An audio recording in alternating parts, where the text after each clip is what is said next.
Mr. Berry, Chapter 18 of the Project 2025 manifesto is about the Department of Labor, and you are the author of that chapter, correct? Lead author, yes. There's others too.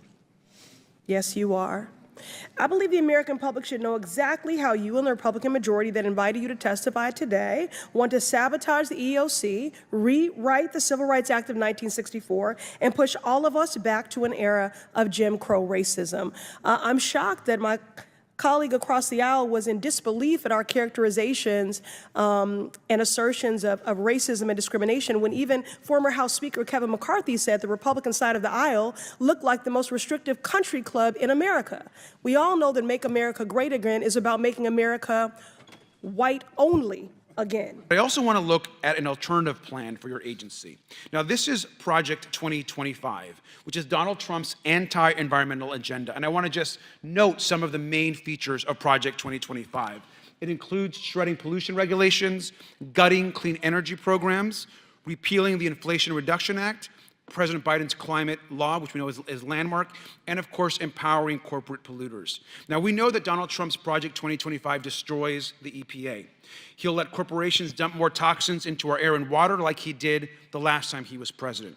We know that he will empower corporate polluters and fill the EPA with hand-picked extremists rather than actual climate experts, and who will destroy the progress that President Biden has fought for. Now, he is promising to repeal the Inflation Reduction Act. And let's be clear, repealing the bill doesn't just mean reversing the historic progress that we have made. It means threatening jobs and businesses all over the country. Over 1,000 projects already are underway, deploying hydrogen, hydropower, wind, batteries, solar energy, which will all make us more green and independent and really leading us to a greener future. That's also hundreds of thousands of jobs. And we know why he's pushing this dangerous agenda. In some places in our country, the District of Columbia included, they allowed non-citizens to vote in local elections. This legislation corrects this trend for elections on the federal level, requiring states to obtain proof of United States citizenship and identity before votes are cast. Americans' faith in our national elections has declined precipitously over the last 2 election cycles. To restore that faith, we must work to protect American voters and the integrity of those very elections. Now, there's been a lot of talk about Project 2025 lately, the Republican plan to dismantle the government, get revenge on their political adversaries, weaponize the White House, and install Trump as a dictator. The former president recently made a laughable attempt to try to distance himself from its extremism, and what do you know? Now Project 2025 is right here on the House floor, because it's what Republicans actually believe. That's what this SAVE Act is about. It is a voter suppression bill that lays the groundwork for them to undermine the next election so they can justify another January 6th style attempt to seize power even if they lose. Mr. Berry, you're the co-author of Project 2025, the labor section, am I correct? The lead author on that section, correct. Go down this list. I want to get some facts out. There's been so much conversation about who's for working families and what we're going to do for the working class. I just want to get some facts out. In that report, you call for the repeal of Davis-Bacon and say that Congress should enact a law that makes it illegal to pay prevailing wage for union employees. Is that correct? I appreciate the chance to correct the record. That is actually not correct. The draft, the chapter expresses no view. There is an alternative view, not attributable. So you don't think there should be a repeal of Davis-Bacon? The chapter does not take a position. Do you have a view of whether there should be a repeal? Honestly, I think it's complicated, and I don't. Okay. I don't Do you? know. In the chapter, it says that you should end project labor agreements and project labor requirements. Is that correct? Same issue, Congressman. Yeah, you don't agree with that, or you say that the report doesn't call for that? The chapter does not speak to the issue directly. There's a dissent that does. I don't take a position. What about the rescinding of regulation prohibiting the discrimination on the basis of sexual orientation, gender identity, transgender status, and sex characteristics? Do you believe that we should be repealing any regulations to prevent discrimination on that? I'm blanking on exactly which regs we're talking about, but yes, I support what is in there on those issues, yes. Mr. Wray, today I want to focus on the role of the FBI and the need for the Bureau to remain politically neutral and independent. The FBI cannot and should not be subject to the whims of any president. The majority apparently doesn't think that the FBI needs to be politically neutral and independent. They want an FBI subordinate to the president, not accountable to the American people. That is one part of a larger plan to undermine our democracy, to remove the checks and balances that have protected us, and ultimately to subvert our freedoms. That agenda, promulgated by the former president, his loyalists, and their MAGA allies, is called Project 2025. It is publicly available online. I encourage everyone who's watching this to Google it. It includes plans to undermine every part of our government, including the FBI. Trump's Project 2025 agenda says that the director of the FBI must not be independent of politics, but instead must do whatever the president orders. Under Trump's Project 2025, Trump loyalists would undermine the non-political and independent structure of the FBI. Project 2025 openly calls on the next conservative administration to support, quote, a vast expansion of the number of political appointees in every office across the DOJ, especially the FBI. And so, Mr. Wray, given your extensive experience as a law enforcement professional at DOJ across multiple Republican and Democratic administrations, why do you think it's important that the FBI maintain political independence from the president? I think the FBI is and needs to stay independent, and that means protecting the American people without fear or favor, upholding the Constitution and the rule of law, and it means following the facts wherever they lead, no matter who likes it. And I add that last part because the essence of independence and objectivity is not that an investigation is going to always yield the result you want. Our independence and objectivity can't only be respected when you like the outcome. That's the very essence of objectivity. Sometimes you're going to like the result, sometimes you're not going to like the result. And that applies to everyone, including us. Any number of times we're disappointed and frustrated by the results of our investigations. But the alternative is an erosion of the rule of law, where the only thing that distinguishes one investigation from another is power. And that's what you see in some of authoritarian countries around the world. So I'm not familiar with this particular No, I didn't ask you to Project comment on that. 2025 thing. I don't know know anything about it, but what I can tell you is, from my perspective, the FBI needs to be functioning as independent. Doesn't Thank mean you. it's not part of the executive branch. It doesn't mean the FBI director doesn't serve at the pleasure of the president, but it does mean that the way we do our work Has to be objective. has to be independent. Yeah. Thank you to our witnesses for being here today. You know, although the subject matter of today's hearing is to be expected, it certainly makes it no less offensive or frightening. My Republican colleagues very often like to quote Dr. King, I don't know, maybe for some faux civil rights credibility or to pervert his words to suit your extremist needs, while working actively to undermine his legislative legacy. On the first page of Chapter 18, Project 2025 complains about how the Biden administration has been fighting for racial equity. On the next page, it calls for eliminating data collection on race and ethnicity in employment. On the page after that, it calls for rescinding an executive order signed in 1965 that prohibits discrimination in hiring by contractors. Mr. Berry, do these terrible ideas sound familiar? They're great ideas. These terrible ideas sound familiar? Of course they do. You came up with them. Mr. Berry, I find it shameful to advance a vision attacking the very policies and agencies that have helped Black Americans secure jobs, earn a living, and provide for our families. This Project 2025 plan is policy violence, plain and simple. Its authors have placed such a large target on the EOC because of the incredible work the EOC is doing today. Last year alone, the agency filed more than 27,000 charges of race-based discrimination.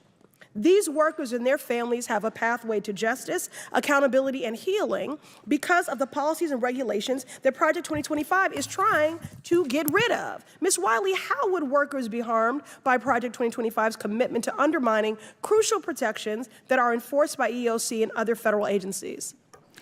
Well, essentially, it guts the ability to both be able to have the rights and have enforcement and protection of the rights that we already have, and we've been seeing improvements and advancements when we have been enforcing them. And I'm also deeply concerned with any suggestion that we should not be collecting data or that labor rights, the rights to organize, which has been so important for workers across race, including white men, to ensure that they're getting fair wages and safe working conditions. All of these are actually in that chapter, and they threaten our workplaces for people who are white, for people of color, for people of all backgrounds in this country. And I think that's why we all need to be concerned, because it really is about all of us. That's right. They threaten our workplaces for every person who calls this country home. EOC offers essential protections that create workplaces where all of us can thrive, but Project 2025 aspires to be the realization of a decades-long crusade by Republicans to strip away this key pillar of the Civil Rights Act. As a founding member of the Stop Project 2025 Task Force, I look forward to showing and telling the American people exactly who you are, Mr. Berry, along with your extremist friends. I urge my colleagues to join me in building the inclusive world we know to be possible, one in which everyone, is there something funny? No. I didn't think so. Nothing funny about this. And in honor of my departed mother and for my 15-year-old daughter, I will do everything possible to stop you from building the world that you were hell-bent on doing. I urge my colleagues to join me in building the inclusive world we know to be possible, one in which everyone can show up to work free from discrimination. Thank you. I yield back. Thank you. Thank you, Administrator, for being here. I appreciate your service. You're obviously helping to implement the biggest climate bill in history, which we passed under President Biden. My district includes the Port of Long Beach. I'm the former mayor of Long Beach. We know that the port itself, you were just in the Port of Los Angeles, I think, our neighbor, a huge economic engine for the country. We're fighting to electrify the Port of Long Beach right now under the $3 billion EPA Clean Port program. I wrote to you last week. You responded. We're very grateful to your response and the team, and so we're excited about that opportunity. But I want to turn also on this issue, broader issue of environmental justice. I want to just quickly highlight a case where polluters are getting a pass, and residents in my community, the northern part of my district, are feeling the impact. In Vernon, California, small city in southeast Los Angeles, Exide Technologies spent decades recycling batteries and dumping lead and toxins into the air. This includes soil and water, which has now seeped through. Now, the company poisoned surrounding communities in Southeast LA, where people suffer from cancer, asthma, learning disabilities, and dangerous levels of lead in their blood. Now, the Obama administration forced Exide to make commitments to fix and fund the cleanup. But in 2020, Trump's EPA and Department of Justice abandoned those responsibilities and approved a bankruptcy plan that let Exide essentially walk away from the cleanup. This is not acceptable to me and certainly not to the communities that I represent. Administrator, one of my first acts when I came to Congress was to lead the call for a federal Superfund designation, along with Senator Padilla. This will secure, of course, federal funds to clean the site that is desperately needed to provide this community true justice. I've been glad that this process has moved forward, and in fact, just recently, we passed a major milestone. Last week, the EPA site inspection report showed the site is eligible for a Superfund listing based on the levels of groundwater contamination. So I want to thank your team for partnering with us there, and I just want to formally ask you to once again just continue to commit to really push for this issue as we move forward to that Superfund designation. Absolutely. You have my commitment on that. Donald Trump met with big oil executives to promise to carry out their policy agenda in exchange for $1 billion in campaign contributions, which oversight Democrats are actually investigating. And if that wasn't enough, he promised he would pay back his big oil donors with tax cuts for the rich. And as we know, worst of all, his agenda will be enabled by an extremist Supreme Court that Donald Trump himself appointed. Now, Administrator, I know you can't address a candidate's policy platform. I know that's not why you're here. So instead, I want you to just please explain how important it is that the agency continues to implement the Inflation Reduction Act and the climate gains that we've already achieved. Well, listen, I'll say this. One program in the Inflation Reduction Act is the Greenhouse Gas Reduction Fund. That Congress allotted us $27 billion. We designed a program in consultation with the financial sector every aspect of the financial sector, we believe that we can pull hundreds of billions of dollars off the sidelines to make homes more energy efficient, to build manufacturing capacity in this country, to create jobs. It's important for me to say that these are not just happening in blue states. They're happening in red states. They're happening in Alabama and Georgia, North Carolina, and South Carolina. And so this really does prove that clean energy has a role in the new economy and is creating hundreds of thousands of jobs all across this country. But more important, it's making us secure because we're bringing the manufacturing back domestically. Rolling back these types of provisions, eliminating career scientists at EPA, it's just going to ruin the economy and it's going to ruin the progress that we're making. I yield back. Mr. Shapiro, thank you for joining us today. I think it is important that you're here as one of the leading conservative voices in the country. And the country has, in the last couple weeks, talked a lot about and Googled Project 2025. It's one of the most Googled search terms right now. And you're not going to get any censorship from me. So I just wanted to know, from your perspective, I think it would help us understand on just like a scale of 0 to 100%, how much do you support Project 2025? I think, like President Trump, I haven't looked all that deeply at Project 2025, but it seems that Democrats on this committee, sort of like Peter Pan and Tinkerbell, if they say Project 2025 enough, their presidential candidate becomes alive again. And so, well, let's just talk about pieces of it, and I guess you can tell me if you support it. You probably want less bureaucracy, right? I do. I want less bureaucracy. You want more efficiency? I do. I want more efficiency. You want taxpayer money spent wisely? I do. Congrats on becoming a Republican. Yeah. Yeah. My parents would be proud. Mass deportations, it calls for that. Do you support that part? I support the deportation of any illegal immigrant who is in the United States who is not of benefit to the generalized American public. So if they're picking agriculture that puts food on the tables of everyday Americans, they've never committed a crime inside the United States, they didn't come across with documents, should they be deported? If they have not paid taxes and if their draw on the taxpayer benefits are larger than the contribution they are making to the economy, or if they're involved in criminal activity, they should be deported. How do we measure that? The same way that the IRS measures my income every year. It seems like if the IRS can track down every aspect of every receipt that I've ever submitted, and they can do so for hundreds of millions of other Americans, they can do that for illegal immigrants as well, except for the fact that no one knows how many are in the country thanks to this administration. So you would be cool with creating a system where they could pay those taxes if they wanted to and then stay and work and put food on our table? It depends on how long it would take for them to pay the taxes, and they would also have to go presumably to the back of the line, although I'm not sure why I'm testifying about immigration policy at this point. How about banning the abortion pill? That's part of Project 2025. Do you support that part? I think that that's a state-by-state issue on a personal level. I'm just asking you. Sure, I'm a fully pro-life person, which means that I'm not in favor of the distribution of the abortion pill. Banning same-sex marriage, what about that part? I am in favor of traditional marriage between a man and a woman, and I'm perfectly fine with anyone having any sort of voluntary sexual arrangement they seek. That's a different thing from whether the government should attach benefits to that personal relationship. But you think it's a sin to have same-sex marriage? I mean, I'm confused. Are you asking me as a religious Jew what I think about biblically? I'm just asking, is it a sin to be gay? Is it a sin to be gay? I mean, how long do we have here? 2 minutes? I mean, if the basic idea is that sexual orientation is up for government regulation, I'm not in favor of the government regulating the private consenting sexual activity of adults. That is a different thing, once again, from whether the government ought to engage in actual benefits for particular sexual arrangements that adults make. But again, just you to me, is it a sin or not? From a religious Jewish perspective, orientation is not a sin, but activity is. That's also the same perspective of most major religions, so far as I'm aware. Okay. And how about cutting Social Security? Do you support that part of 2025?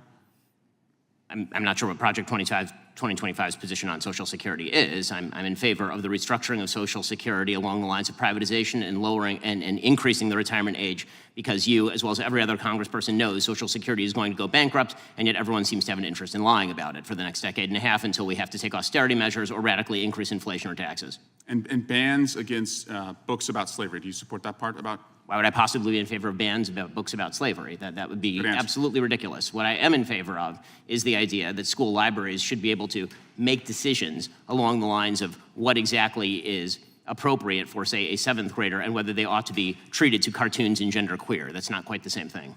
And just because we found some receipts, you did say, I think homosexual activity is a sin. Yes, I'm a religious Jew, I'm that's sure true. there's a genetic component. You found me out. Orientation. But the view of all religious people I know has always been that sexual behavior is something that is up to you. And you said, I may have a desire to sleep with many women, but I do not. I agree with me. Yes, that's true. Congratulations on your, I'm sure it's very hard to restrain yourself. Mr. Chairman, I just want to shift to Alvin Bragg. He was supposed to be here this week, and he's not coming. And Hunter Biden was supposed to testify. Now he's not testifying. We were supposed to have votes on articles of impeachment, and we didn't. And again, we're just wondering, you guys write great press releases, but the payoff seems to never come. And so I guess we will keep waiting, and we'll do hearings like this. And finally, Chairman, you cannot yell fire in a crowded theater, and that's a restriction on speech, as you have recognized before. But you can yell theater in a crowded fire, and you all can continue to do that all you want, and we'll just waste the American people's time. Gentleman's time has expired, and I remind him of the first rule of holes. When you're in one, stop digging. Just to be clear, you would repeal any regulations that prohibit discrimination on the basis of sexual orientation, gender identity, and sex characteristics. The position is that Bostock should be read properly, narrowly, and not extended to the biological areas like bathrooms that we've been discussing today. But that's not what the report says. The report says basically you don't want any regulations that prevent discrimination against gay people and people based on sexual orientation or gender identity. I mean, that's what you call for in the report. No, the chapter accepts Bostock according to its terms, but resists its extension to areas where it doesn't apply. I'm just quoting directly. It says, rescind regulations prohibiting discrimination on the basis of sexual orientation, gender identity, and sex characteristics. Do you stand by that statement? I stand by what it says in the chapter, yes. So just to be clear, that basically means you don't believe that we need to have laws to protect people from discrimination. If someone is gay or someone is transgender, you think that there should not be laws to protect them. Let me go on to one other issue in this report. You say that we need to be scheduling civil employees as F-scheduled employees, which means that the president would have the authority to fire about 50,000 civilian employees if she or he wants to. Is that correct? Someone else had responsibility. I do support that as a policy matter, that ultimately the president and people accountable to the president should be the ones setting our executive branch policy. So, under this scenario, if for example, if President Trump returns to office, he would be able to fire about 50,000 people who are currently civil servants and bring in people who are more consistent with his ideology, and you're recommending this as a policy, correct? Having more political accountability is a very good thing. I just want to know, I'm not trying to argue with you, I'm saying for a fact, so you support the idea that Donald Trump could come in, hypothetically, if he wins the election, fire 50,000 civil employees and replace them with people who support his ideology? I support the Schedule F idea, yes. And that means that if he wants to take civil servants from the Justice Department, State Department, and from the Department of Homeland Security, and he says they aren't sufficiently for MAGA, I want to fire these folks, 50,000 of them, and replace them with people more aligned with MAGA, he would have the ability to do that. Currently, there are only 4,000 political appointees. You want him to have the authority, if he wins the election, to have 50,000 people replaced, correct? It's a lesser civil service regime. It's not the same as political appointees, but political policy responsiveness is appropriate when it comes to any employee who touches on public policy, which the Schedule F class would. I'm directionally correct. I think American people should decide whether they want that or not. You're basically saying he should have the ability to fire up to 50,000 people if they're not doing what his ideology is, and replace them with people more consistent with his ideology, and reclassify these folks as Schedule F, correct? 100%. Thank you. First off, on Project 2025, this is the work of a think tank. Now, here's a news flash for everyone. There are think tanks in Washington, D.C. There are a lot of them. There are right-leaning think tanks, there are left-leaning think tanks. In fact, one of the more frightening left-leaning think tanks is Center for American Progress. And the head of the Center for American Progress is now ensconced in the White House as a domestic policy advisor to the Biden administration. So don't pretend that you don't have your think tanks on the left, just as think tanks on the right exist, and their purpose is to provide information to legislators, House members and senators, and sometimes to inform legislation. The gentleman raised the issue of Project 2025 as somehow it's the product of some distant think tank. I would like to ask unanimous consent to insert into the record a list of all the former Trump administration officials who are architects of this atrocious document. I would also like to point out for the record that the key witness in the House Administration Committee on this horrific voter suppression bill is one of the co-architects of Project 2025. And the gentleman, tried to take a swipe at the Center for American Progress. I think they actually have good ideas, but the Center for American Progress doesn't want to install Joe Biden as a dictator, unlike what Project 2025 wants to do with regard to Trump. And Madam Speaker, we know that there's a lot that we can do when you have competent leadership in control. Look at the last Congress when the Democrats were in charge. We invested to rebuild our neglected infrastructure, airports, roads, bridges, and ports in your communities. Many of my Republican friends voted against it, but they take bows and issue press releases when they get the money and a project is happening in their district. We brought manufacturing back to the United States, passing the CHIPS and Science Act to drive innovation and create good-paying jobs. We made the largest investment in climate, protecting our water and our air. We strengthened our supply chains and set up new programs to support minority businesses. We ensured that our veterans get health care and that they earn during their service. Thank you, Mr. Speaker. I rise today in opposition to the rule and in strong support of the Women's Health Protection Act. The Women's Health Protection Act would protect the right to abortion nationwide. It would restore the intensely personal freedom for pregnant people to make decisions about their own bodies. That is the complete opposite of Trump's Project 2025, extremist Republicans' agenda for their policies that they want to advance.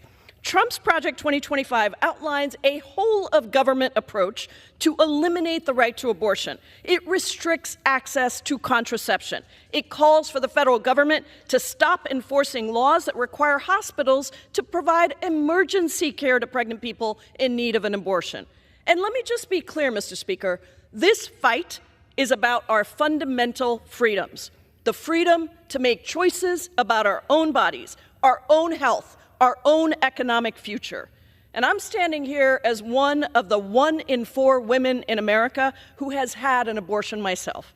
I can tell you that these decisions are intensely personal. We do not need an extreme Republican Party trying to control our freedoms. In my case, I had already experienced a very difficult pregnancy, and my daughter was born prematurely at 26 and a half weeks. She was actually just 1 pound, 14 ounces. She was about the size of my hand. She weighed about the same as a small squash, and she literally almost did not survive. And my doctors told me that if I were to have another pregnancy, it would be extremely high risk, both for me and for the child. And so I took my daily contraceptive pill that Republicans are trying to get rid of for Americans across this country so that I could protect my health and the health of any future pregnancies. And in fact, what happened was I got pregnant anyway, and my doctor said, you really should have an abortion.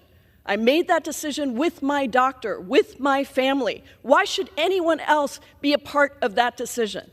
And it was a hard one for me, but for every person, it should be their choice. Donald Trump has bragged that he did a, quote, great job getting rid of Roe v. Wade. Well, thanks, Donald Trump. Thanks to Donald Trump, 1 in 3 women in this country of childbearing age now live in a state with an abortion ban. Thanks to Republicans, a woman who was 20 weeks pregnant when her water broke was told by doctors that the pregnancy was not viable. But still, she was not provided the fundamental freedom to do what she needed to do for her health. She was forced to go through the pain of delivering a stillborn child. Democrats have a completely different vision, and it is in the Women's Health Protection Act. That is to defend and protect your fundamental freedoms. Vote no on this motion. I yield back.